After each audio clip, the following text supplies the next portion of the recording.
aos irmãos do grupo Rita de Cássia de Estudos Espíritas, da Casa Espírita Maria de Nazaré. Mais uma vez estamos aqui reunidos para mais um momento de estudos da doutrina espírita. Ainda nesse formato de palestras gravadas, mas já iniciando gradualmente a abertura de nossa casa, esperando que em breve possamos ter todas as nossas palestras dentro da nossa instituição. É um prazer estar aqui divulgando doutrina espírita e, como é de praxe em nossa instituição, nós vamos começar o nosso trabalho fazendo uma prece de abertura. Deus Pai, Senhor Jesus, nosso Mestre, Mãe Maria de Nazaré, mentora de nossa casa, permita-nos, Senhor, o amparo e o sustento das forças do bem, da paz e da luz, responsáveis pela divulgação da doutrina espírita em terras do Brasil, dos espíritos dirigentes de nossa instituição. E seja então, Senhor, em nome dessa espiritualidade amiga e generosa, que possamos ter a permissão necessária para considerarmos iniciada mais um momento de estudos de doutrina espírita em nossa casa. Graças a Deus.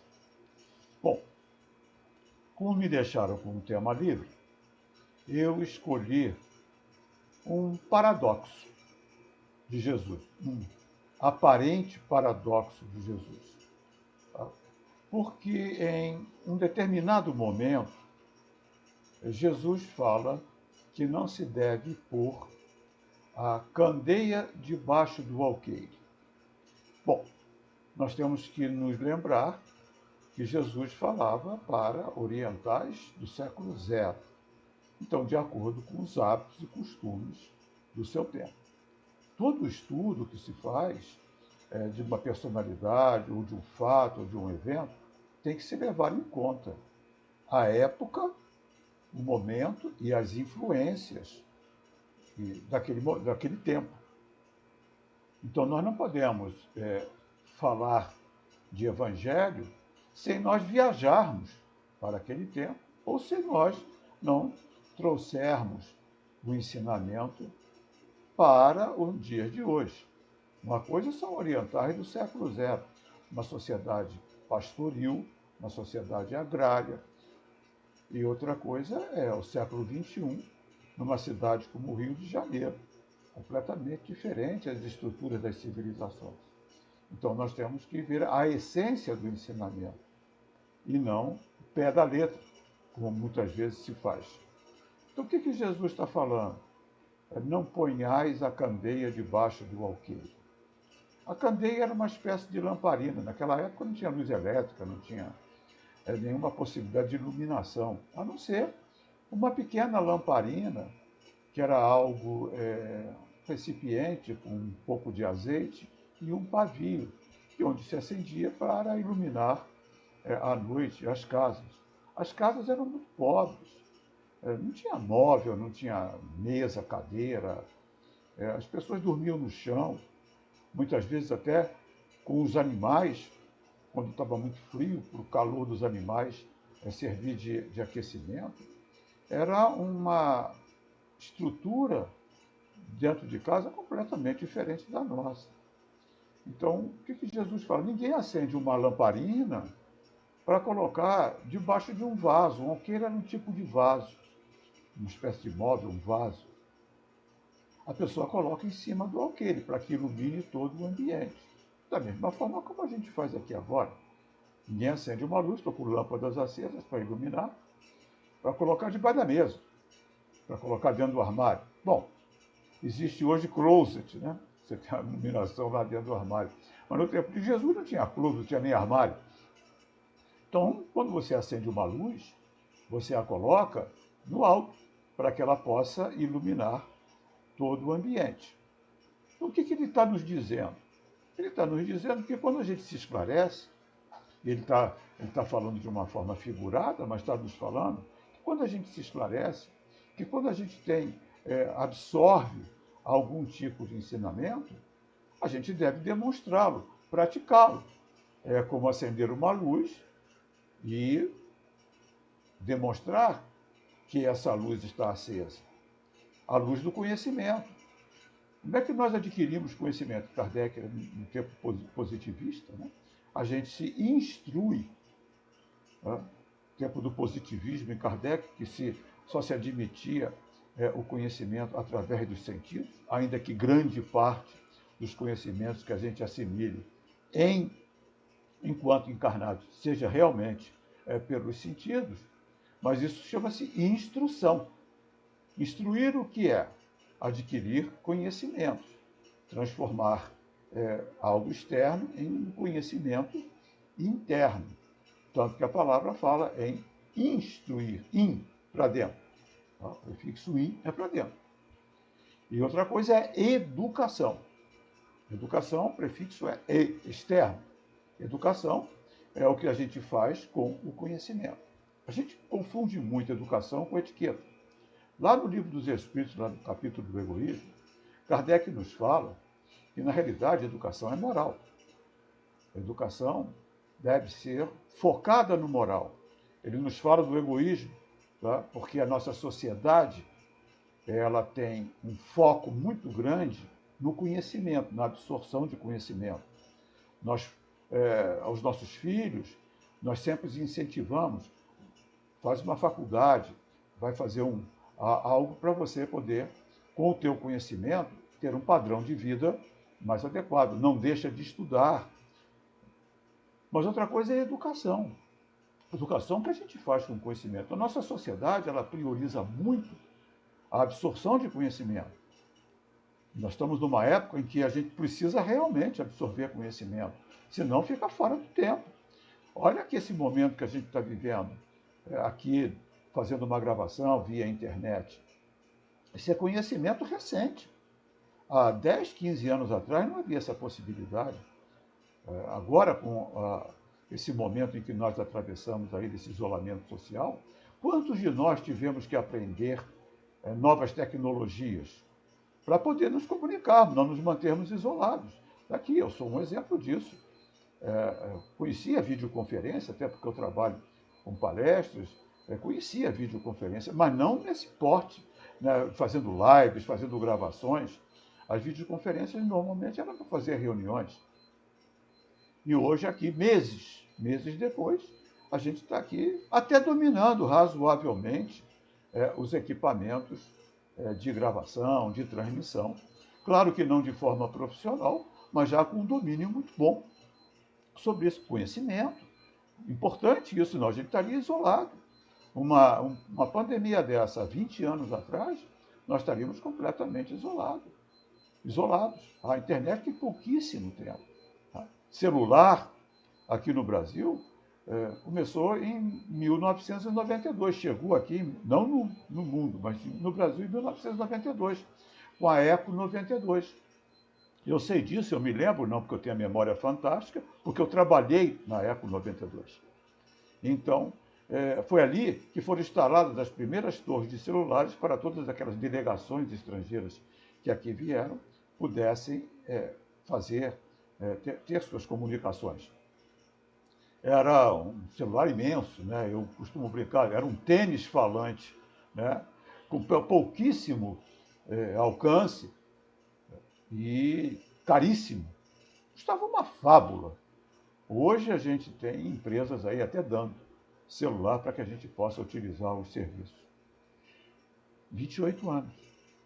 Nós estamos em 2020, 1992, 28 anos. Olha quanto de tecnologia a gente tem. Olha com o celular nosso, o quanto ele tem ali de tecnologia embutido, que a grande parte, a grande maioria de todos aqueles recursos, uma parcela significativa de nós não sabe nem usar, não sabe nem como utilizar. Claro, não são todos. Tá? Tem mais tecnologia num celular simples, não estou nem falando desses mega, ultra poderosos, tem mais tecnologia no celular do que a NASA tinha de tecnologia quando colocou o homem na Lua. Então a gente vê quanto a gente tem que aprender. O que esse aprendizado é constante, porque a velocidade do conhecimento é permanente. Mas o que Kardec fala, é que fala já no seu tempo. Se as sociedades dessem a mesma atenção à educação moral que dão à instrução, nós já viveríamos num mundo muitíssimo melhor. Porque a gente dá muito pouca atenção à educação moral, porque a gente confunde educação moral com etiqueta, com regras de comportamento social. Isso não é educação moral, é etiqueta. Etiqueta quer dizer o quê? Uma ética pequena. Etiqueta. Então, saber se comportar dentro de um evento, saber se comportar dentro de uma reunião, saber quais são os talheres corretos para comer peixe, para comer carne, saber qual é o copo adequado para vinho, para água, isso não é educação. Isso é etiqueta. Educação é moral. Educação é o direcionamento que a gente dá com o conhecimento que a gente tem. Isso é educação. E ela só é moral. Então, existem pessoas com altíssimo grau de instrução e pouquíssima educação moral. E aí você vai ver o sujeito que estuda lá a microbiologia e lá buscando loucamente descobrir uma vacina para controlar essa pandemia. E o outro tentando fazer uma arma química. Os dois têm a mesma instrução, os dois têm a mesma cultura, mas ambos, moralmente falando, estão em polos diferentes. Então, quando Jesus fala que quando a gente acende uma luz, a gente tem a obrigação de brilhar. E ele está falando à luz do conhecimento que ele nos traz. E qual é o conhecimento que Jesus nos traz? Jesus nos fala de moral. Moral é a regra do bem proceder, na definição da doutrina espírita. Então, Jesus nos fala de direcionamento do nosso livre-arbítrio, a fim de que não soframos. Porque nós somos livres para fazermos as nossas escolhas, mas nós estamos atrelados às qualidades dessas escolhas. Então, a instrução, ela nos faz ver as opções maiores que nós temos. Uma pessoa de pouca instrução tem pouca opção de escolha, ainda que muitas vezes, mesmo com essa pouca opção de escolha, dê grandes e ótimos direcionamentos. E outros com tantas grandes opções de escolha, a gente vê na nossa sociedade pessoas cultas, desculpe, pessoas cultas em altos cargos de direção política, empresarial, com um direcionamento péssimo, com corrupção, com desvio de verbas da saúde, matando gente para comprar apartamento em Miami e colocar contas na Suíça. Essas pessoas são cultas, essas pessoas têm inteligência intelectual, mas têm baixíssima educação moral, porque o impacto das suas ações é muito negativo na sociedade em que vivem. E responderão por isso, não por castigo, mas sim por uma questão de causa e consequência. O que a gente semeia, a gente colhe. Jesus falava isso, a semeadura é livre, mas a colheita é obrigatória. E o grau de responsabilidade está atrelado ao grau de conhecimento. A quem muito é dado, muito será cobrado.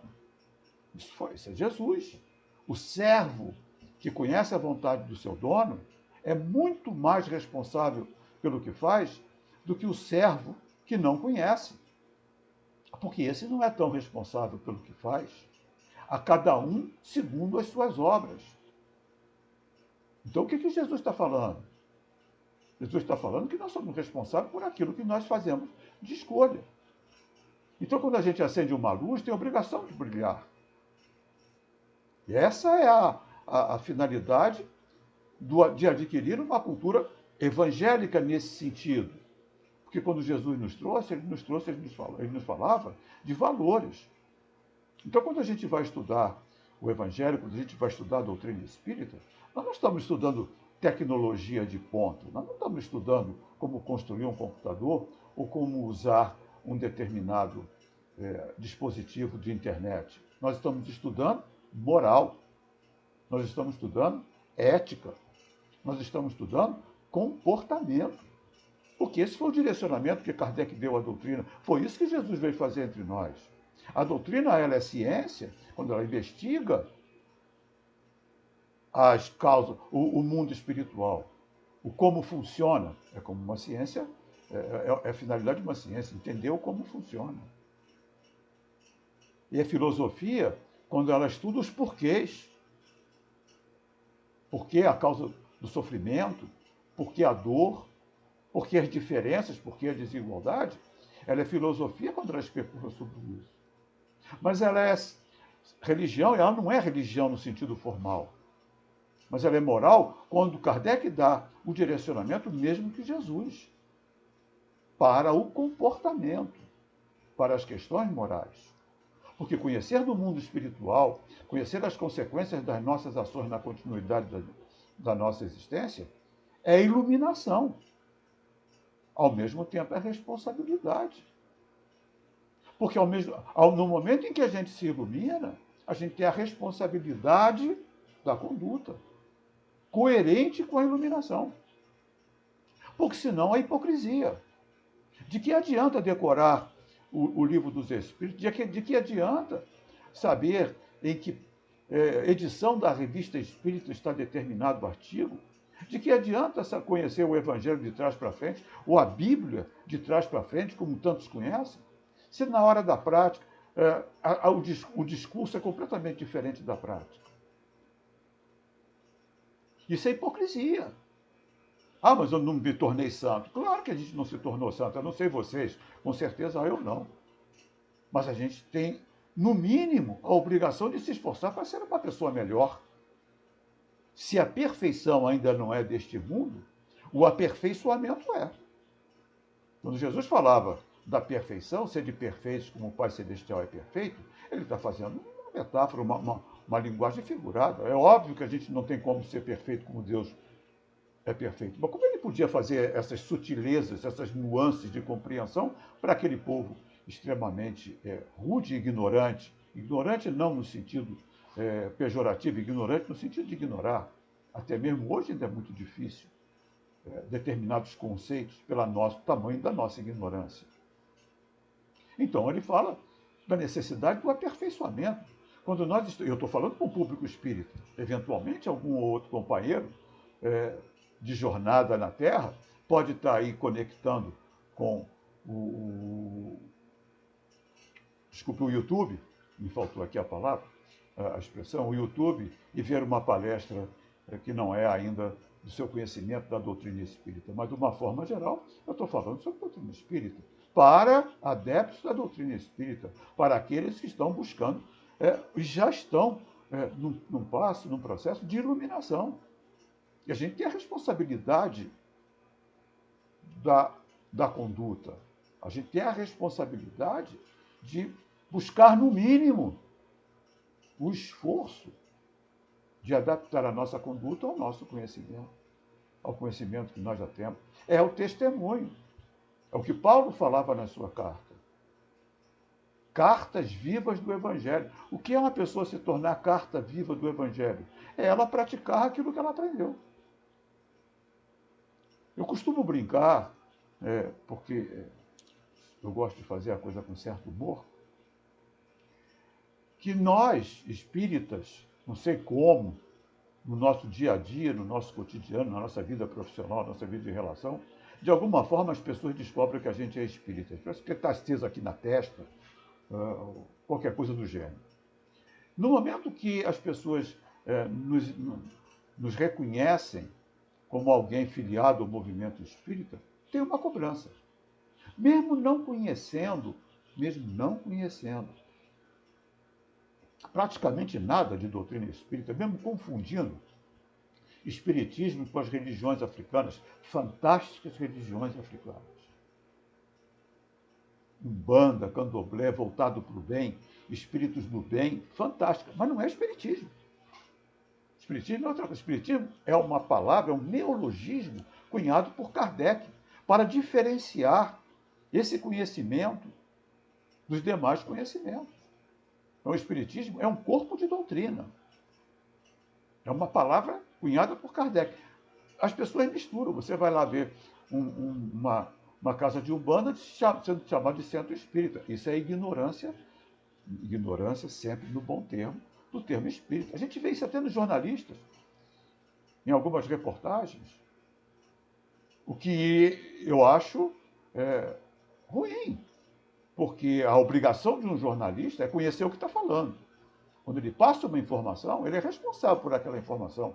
A sua ignorância de alguns jornalistas é lamentável, porque no mínimo deveria se informar o que é o Espiritismo para depois passar algum tipo de informação referente ou não a uma casa espírita. Mas isso é uma outra história. Mas a gente sendo reconhecido como espírita, muitas vezes as pessoas têm cobranças. Poxa, mas você espírita faz isso ou faz aquilo? Eu sou um ser humano. Eu tenho minhas fraquezas, eu estou no esforço, mas não estou perfeito.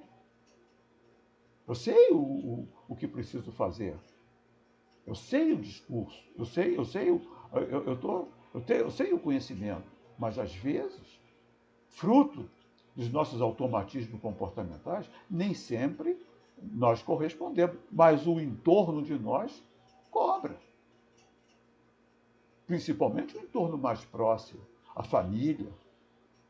Eu me lembro eu já contei assim, várias palestras minhas, mas foi algo bastante curioso, e eu repito, que uma das maiores palestrantes espíritas que eu conheci, a professora Zilda Alvarenga, era de uma geração anterior à minha, uma geração que não tinha internet, uma geração que nem tinha gravação de palestras. Então, muito do que essas pessoas da geração anterior nos falaram, nos trouxeram em palestras, se não ficou escrito, ficou perdido, porque existem poucas gravações. Eram aquelas fitas grandes de VHS, isso já quando as casas tinham algum equipamento de gravação, porque a maioria das casas não tinha equipamento de gravação. Eu já peguei muitas casas no meu começo de doutrina espírita sem nenhum tipo de gravação. Muita coisa, claro, minhas palestras não são nenhuma coisa magnífica, mas quantos palestrantes deixaram aí mensagens incríveis. Posso abrir um parêntese aqui com uma curiosidade? Eu tive a honra de ser convidado para fazer a palestra de 100 anos da fundação de uma instituição, aqui no Rio de Janeiro. Eu até tomei um susto. Mas, meu Deus, olha a responsabilidade disso. E aí, o que a gente vai falar? O que a gente vai falar? Como é que eu comecei a pensar? E o presidente da instituição, corajoso presidente da instituição que me convidou, ele me deu um volume, quase um livro, não era um livro que não estava encadernado, da história da instituição. Aí, dá uma lida aí, porque aí você vai ter uma ideia da nossa casa. É uma maravilha tudo bem. Gente, eu tomei um susto das pessoas que participaram, que assumiram a tribuna daquela casa. Os monstros sagrados do Espiritismo no início do século passado. Cirne Lima, Inácio Bittencourt, Guion Ribeiro, doutor Guion Ribeiro, Bittencourt Sampaio, professor de Ulindo Amorim. Eu falei, meu Deus do céu, eu vou assumir uma tribuna onde essas pessoas falaram. Olha a responsabilidade. E tudo que elas falaram ficou perdido. Ficou no éter. Mas ficou porque não tinha gravação na época. O quanto de conhecimento deve ter sido passado por aquela tribuna. Eu olhava aquilo ali, as fotos, porque eles me passaram fotos. E no dia que eu estava fazendo a palestra, eles estavam passando fotos. E era curioso, porque hoje a gente vai no centro, a gente está vestido de uma forma informal. Às vezes informal demais, tá?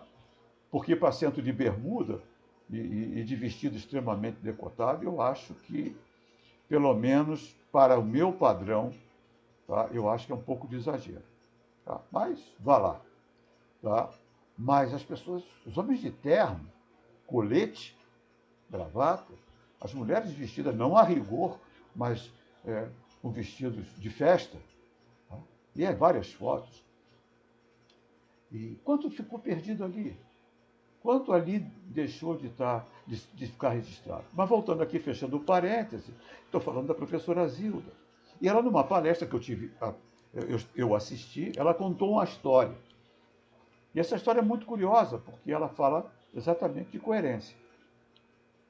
Ela disse que ela estava assistindo uma palestra e que o palestrante estava muito inspirado, estava com a corda toda. fez uma palestra fantástica, magnífica, pela opinião dela. Aí ela disse para a pessoa do lado, estava do lado dela, no público, quando terminou a palestra: poxa, mas que senhora palestra! Como esse palestrante é bom! E aí a pessoa que estava do lado disse: é mesmo, quase dá para acreditar nele. Aí a professora Zilda falou: mas quase? Por que quase? Porque eu sou a mulher dele. Ele não é nada disso do que ele fala. Gente, bom, quem tem uma mulher dessa dorme com o inimigo, obviamente. Não é maluco de levar para o centro. Mas, o que é que nós estamos falando? De coerência. Pelo menos para a mulher dele. Nem sei quem era o palestrante, a professora Zilda não, educadamente, claro, não falou. Mas, obviamente, pelo menos para a mulher dele, o discurso era diferente da prática. E eu já conto uma outra história de um amigo meu, aqui do Rita, de muitos anos atrás. Eu não vou citar nomes, também não sou eu, nem está mais na casa, porque se mudou de cidade. Que ele, quando começou a trabalhar no Rita, na nossa instituição, foi mais ou menos na época que eu cheguei. Ficamos juntos. Ele também, mais ou menos na mesma época, a gente aprendeu a dar passe, fomos treinados. Estelinha Cavalcante, nossa querida Estelinha, já desencarnada. Minha querida amiga Jane Veloso, hoje presidente da casa, dava aula do Livro dos Espíritos durante a reunião. Essa foi uma época, começo, a casa já existia há algum tempo, mas no meu começo. E aí a gente aprendeu a dar passe na casa. E começamos a dar passe, nos envolvendo nas tarefas. Eu ficava na livraria, nos envolvendo nas tarefas da instituição. E esse querido amigo chegou em casa todo feliz, dizendo lá para a esposa: oh, hoje eu comecei a dar passe lá no centro. Resposta da esposa: deve ser uma porcaria esse centro. Uma pessoa como você dando passe, esse centro não deve prestar. Bom, pelo menos ele não levava a mulher para o centro. Tá? E ele ficou sentido. Ele estava todo alegre, mas não falou nada. Nada. Ficou quieto. Aí uma vez, conversando comigo, falou: poxa, eu fiquei tocado. Mas o que você fez? Nada. Continuei na minha. Mas só que à medida que ele foi se envolvendo nas tarefas, se desenvolvendo, ele foi se tornando uma pessoa mais paciente, mais tolerante, olhando para a companheira com mais compreensão. Já não brigava tanto, já não discutia, já não tinha mais dificuldades em casa, porque ele via que a companheira tinha dificuldades. E ele compreendia, não virou um pano de chão, mas ele compreendia, era bem mais tolerante. E passou bastante tempo, bastante tempo. E aí, um dia, essa esposa dele vira para ele e diz: será que você pode me levar no teu centro, porque eu acho que eu estou precisando ir lá? Olha que coisa legal. E o que ele fez? Claro, meu amor, vai ser um prazer ir com você lá. Então, o que aconteceu aí? Discurso e conduta coerentes. Lá no outro caso, discurso e conduta incoerentes. Os dois tinham aceso às suas candeias, mas um praticava e o outro ainda estava na dificuldade de praticar. Mas eu comecei a nossa conversa dizendo que tem um paradoxo. Porque se Jesus fala que a gente tem que se iluminar, e ele é a iluminação, num determinado momento, os discípulos perguntaram para ele: mas por que o senhor fala para as pessoas por parábolas? Para nós, não. Isso é legal, porque se Jesus, para os apóstolos, não falava por parábolas, ele falava de um outro jeito, e aí ele diz: porque vocês estão em condições de compreensão. Eu separei aqui o trecho, tá? Mas é porque a vós outros foi dado conhecer os mistérios do reino dos céus, mas a eles isso ainda não foi concedido. E olha que coisa curiosa. Então, para aquele grupo, ele falava sobre os mistérios da vida espiritual. Então, o reino dos céus, podemos botar aqui vida espiritual, tá? O que é mistério? Mistério é aquilo que tem causa desconhecida. A partir do momento em que a causa é conhecida, não é mais mistério.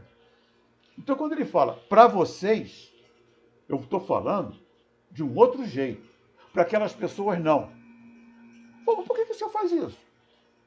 Por causa da capacidade de compreensão. Porque eles ainda não têm capacidade de compreensão. Então, como é que Jesus passava os seus ensinamentos de uma forma geral? Por parábolas. Para os apóstolos, como ele passava? Por uma outra forma.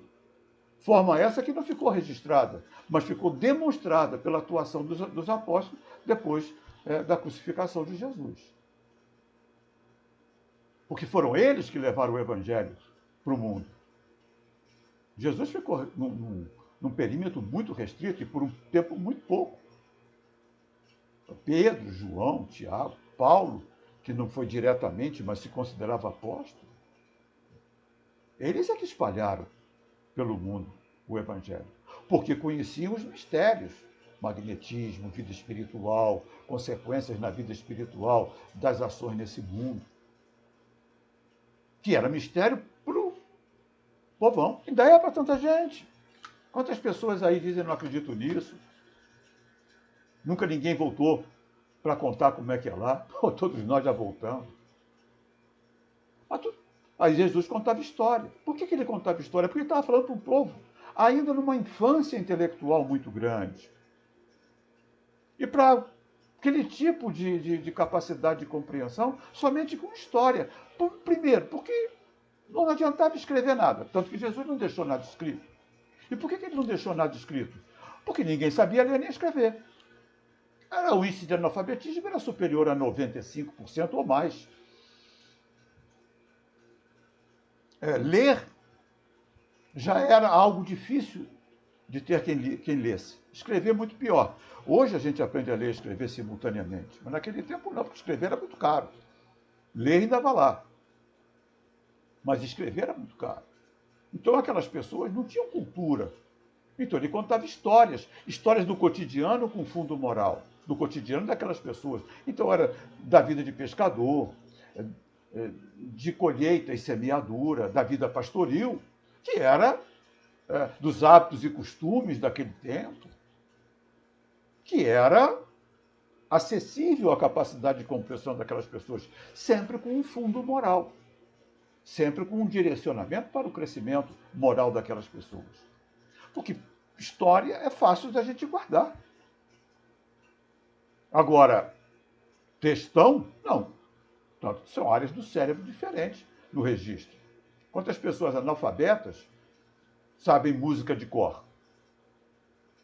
Normalmente as piores, mas de qualquer maneira isso é outra história. Isso aí sou eu com as minhas imperfeições.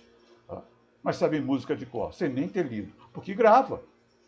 Uma história, a gente grava. A gente conta história para criança, que não sabe ler, porque ela grava. Mas a leitura já é uma outra história. Então ele falava. E aí ele separava dois grandes grupos. Tem olhos de ver, mas não veem. Tem ouvidos de ouvir, mas não ouvem. Então nós temos dois grandes grupos.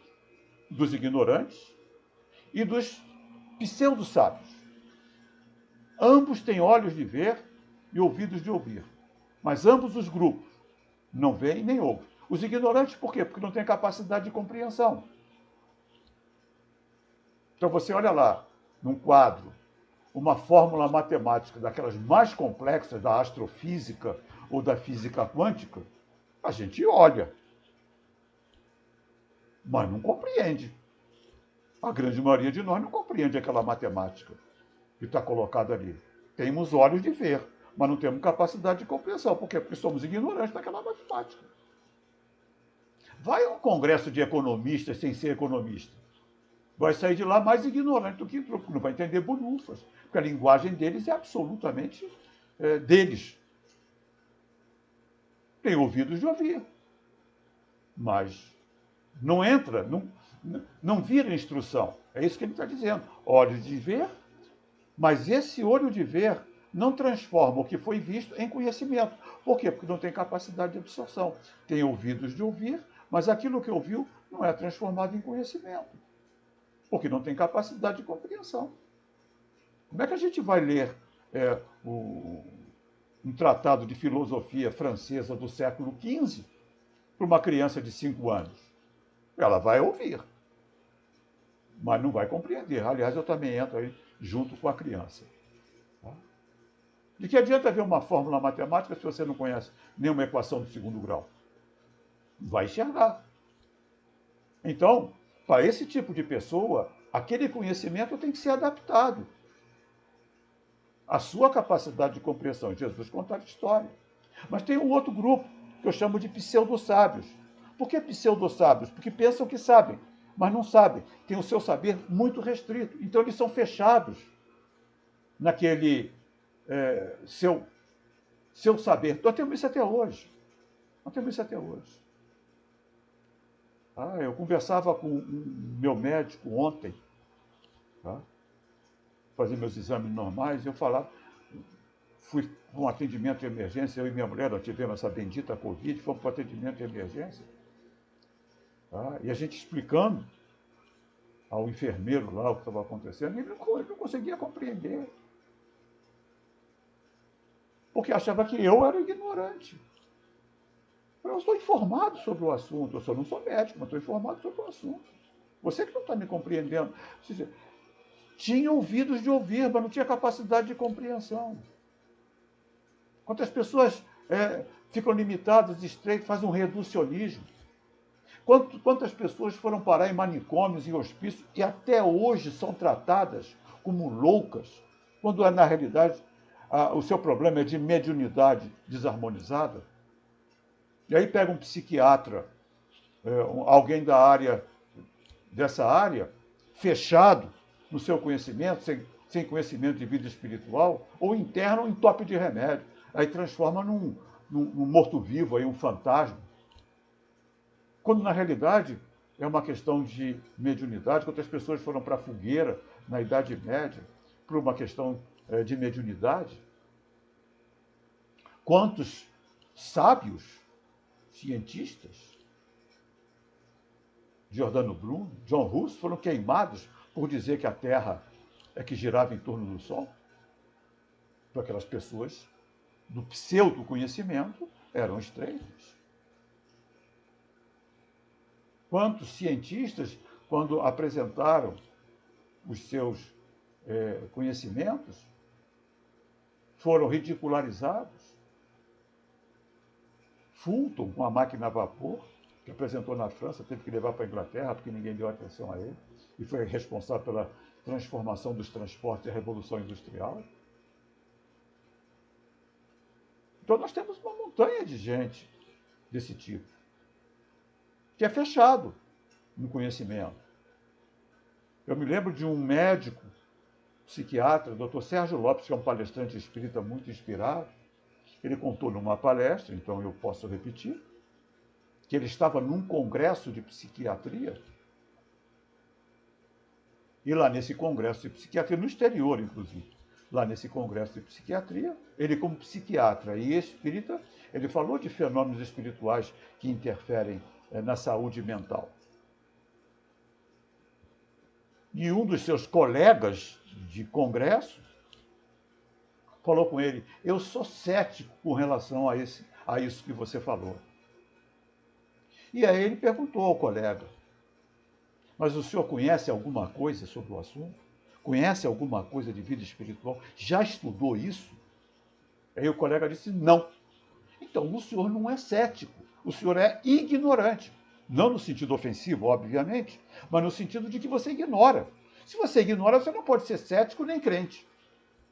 Porque o crente é o exaltado, porque ignora, e o cético é o ignorante, porque não sabe do que se trata.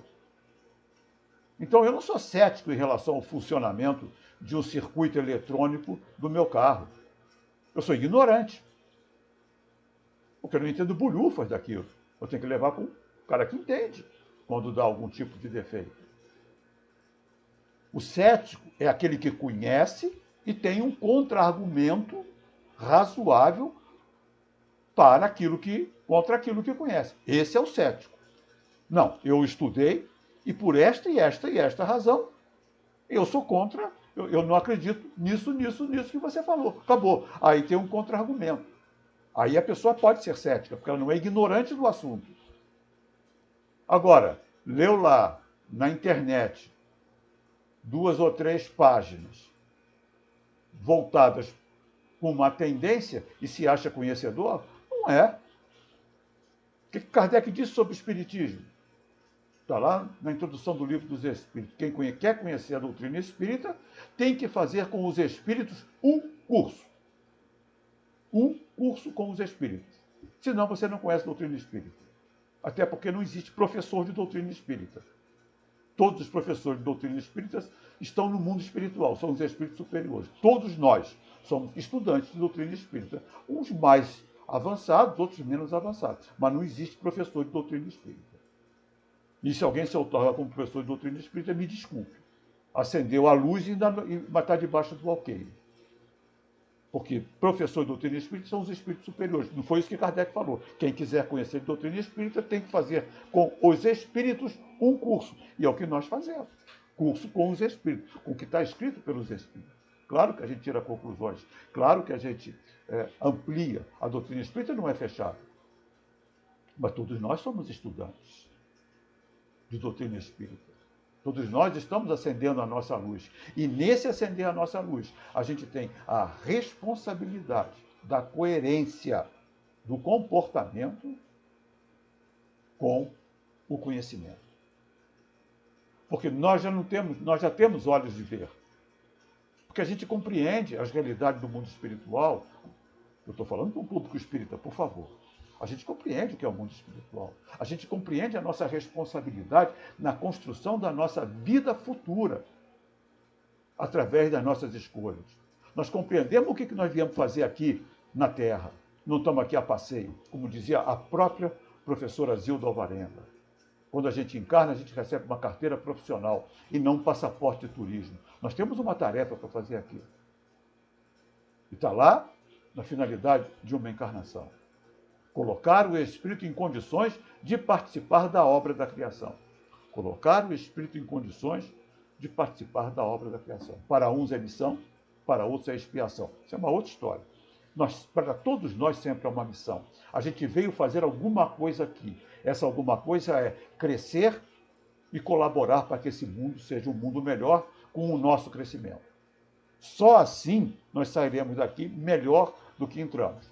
Porque se a gente cresce e se torna um predador do mundo, a gente vai sair daqui pior do que entrou. Então a gente sabe isso. Isso não é novidade para ninguém. Que a finalidade de uma encarnação é evolução. E a gente só evolui em grupo, na sociedade. Então, se eu não, com a minha ação, eu não ajudo a sociedade a evoluir, seja lá qual for a minha participação, não importa. Pode ser a profissão mais humilde, não gosto da palavra humilde, mais modesta, também não gosto. A considerada menos importante e aquela considerada mais importante. Todas elas são importantes. Aliás, todas elas têm importância. Eu costumo dizer que você pode pegar um relógio de ouro, um Rolex fantástico, custando aí milhares de dólares, com aqueles ponteiros lindos, aquele design fantástico. Mas aquele parafusinho que está lá dentro, escondido no relógio, que ninguém vê, se ele sair da posição, toda aquela estrovenga para. Porque todo o conjunto é dependente um do outro. Assim somos nós, como sociedade. E o espírita tem a obrigação de entender isso. Todo o conjunto é interdependente. Nós não somos nem independentes, nem dependentes. Nós somos interdependentes. Nós dependemos uns dos outros. Não importa se é um parafusinho, ou se é o ponteiro mostrador do relógio, ou se é aquela caixa linda e bonita de ouro. Pertence ao conjunto. Porque aquela caixa linda e bonita de ouro depende do parafusinho. E o parafusinho também depende da caixa bonita de ouro para ter a sua função reconhecida. Cada um de nós é parte da obra da criação. Ou deveria ser. O espírita conhece isso. Então, a gente tem a luz acesa. Acendemos a candeia. É preciso colocá-la dentro do móvel e não escondê-la. A gente tem olhos de ouvir, olhos de ouvido, me perdoe. Olhos de ver, ouvidos de ouvir. Porque a nossa compreensão já é maior.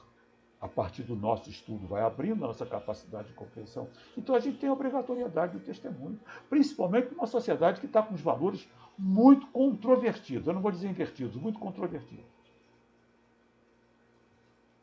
Porque nós estamos vendo aí influenciadores digitais, uma nova coisa, influenciando pessimamente as nossas crianças. Pessimamente.